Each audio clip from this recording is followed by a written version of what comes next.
ट्रेकिंगच का का करायचं ट्रेकिंग? महिन्यातून एकदा गड किल्ले दुर्गवारी करा आणि रोग आणि आजारातून बाहेर पडा.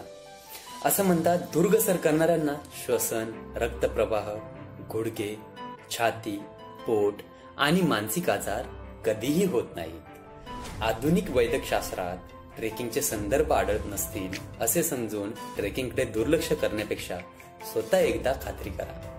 मग तुम्ही स्वतःच ट्रेकिंगचा प्रचार करा. चला आपण पाहूया ट्रेकिंगमुळे मिळणारे आपल्याला फायदे. सर्वप्रथम श्वसन. गडावर खालून वर चढताना श्वासांची प्रक्रिया जलद होते, त्यामुळे पूर्ण श्वासोच्छवासाची क्रिया घडते. श्वासोच्छवासाच्या क्रियेला चालना मिळते. दुसरं, रक्तप्रवाह. श्वासोच्छवास जलद झाल्यामुळे रक्तप्रवाह वाढतो. रक्ताभिसरणाची क्रिया जलद होते. शिरातील नसातील ब्लॉकेज निघतात. महिन्याला दुर्गाची वारी ब्लड प्रेशरचा आजार दूर करेल. तिसरा आहे गुडघे. ट्रेकिंग करताना पायांवर ताण येतो आणि त्यामुळे पायातील तसेच गुडघ्यातील सर्व स्नायू उत्तेजित होतात आणि त्यांना फायदा होतो. चौथा आहे छाती. ट्रेकिंग करत असताना वर चढताना दम भरल्याने फुफ्फुसे पूर्ण क्षमते एवढी हवा आत घेतात आणि बाहेर सोडतात. त्याच्यामुळे फुफ्फुसांची क्षमता कमालीची वाढते.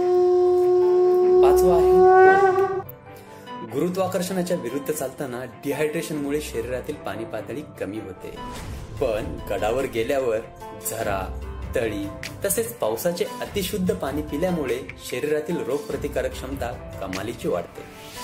दैनंदिन दूषित पाण्यामुळे होणारे पोटाचे विकार दूर व्हायला हातभार लागतो. तसेच महत्वाचं म्हणजे शरीरावरील चरबी कमी होते. आणि शेवटचा आणि महत्वाचा आहे ते म्हणजे मानसिक आजार.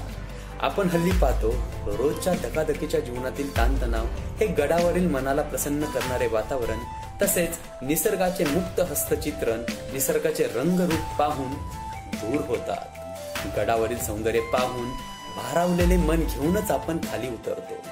तसेच आपल्या मनाची प्रसन्नता वाढते आणि सर्व ताणतणाव निवळायला मदत होते.